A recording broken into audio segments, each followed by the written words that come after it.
suis Sophie Dezic, je travaille en marketing dans l'équipe Evian Centrale chez Danone. C'est deux mots, c'est une bouffée d'air. Alors Joon, avant d'être un métier, c'est une société qui a été créée sur des valeurs. Ce qu'ils veulent, c'est faire tomber les barrières entre les consommateurs et l'industrie. Donc leur notion, c'est la confiance à travers la transparence et les good products. Donc c'est good product, good business. Et ils ont commencé par du baby care, donc des couches et des produits, et ils vont s'étendre bien sûr au-delà de tout. Alors ma mission chez Joon, c'était du marketing parce qu'ils n'avaient personne encore en poste marketing. Donc travailler sur l'identité marketing de la marque, notamment à travers la nouvelle identité graphique et des idées d'activation. On avait deux. La première, c'était de ne pas leur apporter grand-chose en 3 semaines, et avec mon niveau d'expérience marketing. Et la deuxième, c'était de paraître un vieux dinosaure parce que j'avais l'impression que ça allait être super jeune, super moderne, et moi je ne suis pas très réseaux sociaux, outils modernes et tout ça. Pour moi, il faut participer à tout. Moi, je ne regardais pas le foot, j'ai regardé tous les matchs de foot. C'est en fait en étant vraiment avec eux le plus possible qu'on en apprend, et même sur des éléments qui paraissent complètement hors boulot ou qu'on n'a pas forcément envie de faire au quotidien. Le faire avec eux, c'est là où on les découvre vraiment et on découvre comment ils fonctionnent. Ma plus grande difficulté, c'était déformaliser, notamment dans la façon dont on communique. Chez Danone, on est très process, très formel, on fait contexte, objectif, reco. Eux, ils font des messages, c'est des textos. J'étais persuadée qu'en start-up, on travaillait énormément, et en fait, à 18 h, il n'y avait plus personne. Donc je me suis rendu compte qu'ils pouvaient être aussi efficaces et partir tôt. Donc la première, c'est leur façon de récupérer les insights marketing. Nous, on passe beaucoup par des agences, etc. Eux, tout par deux, et c'est très juste parce que c'est basé sur leur expérience. Et la deuxième, c'est la façon dont ils utilisent leur réseau. Pas seulement en tant que personne, mais en tant que marque. À chaque fois qu'ils ont une question, une problématique, qu'ils ont besoin d'un benchmark, qu'ils ont besoin d'aide, ils font appel à d'autres startups parce qu'ils se connaissent tous entre CEO et ils s'entraident.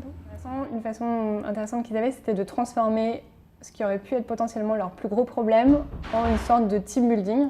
C'était les problèmes de service conso. Ils appelaient ça les chétanes, et du coup ils étaient en chétan management, et c'était une sorte de chasse aux sorcières.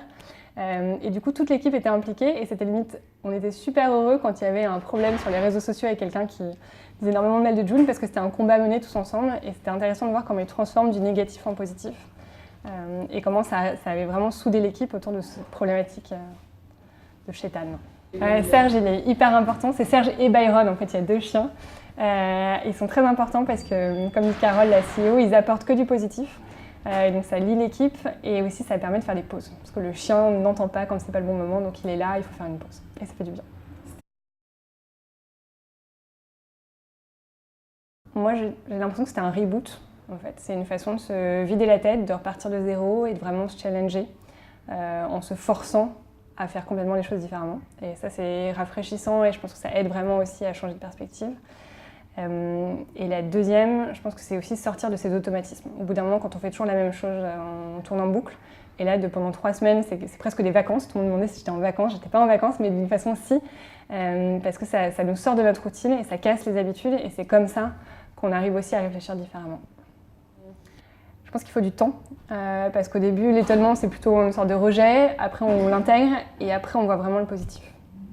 Je pense que c'est intéressant pendant l'expérience d'en parler à des gens de son équipe de base, pour pouvoir déjà échanger et pas tout faire le jour où on arrive, et aussi de voir que je pense que ça interpelle les gens, et de se rendre compte que quand on revient pas en territoire étranger, on revient avec des gens qui ont envie aussi de participer au changement. Parce que quand on leur en parle, on voit que ça intéresse tout le monde de challenger ses pratiques. Non, jamais. Ah non, jamais. Non, et au contraire, je pense que plus le temps passait, plus j'étais contente. Plus je me suis rendu compte de la chance que j'avais. Et bon, cette période, c'est que tu as envie de revenir, mais d'apporter justement tout le positif que tu as vu. Mais de revenir avec du changement et de faire grandir le groupe d'origine. Voilà, tu as envie de rapporter un peu de Joon chez Danone.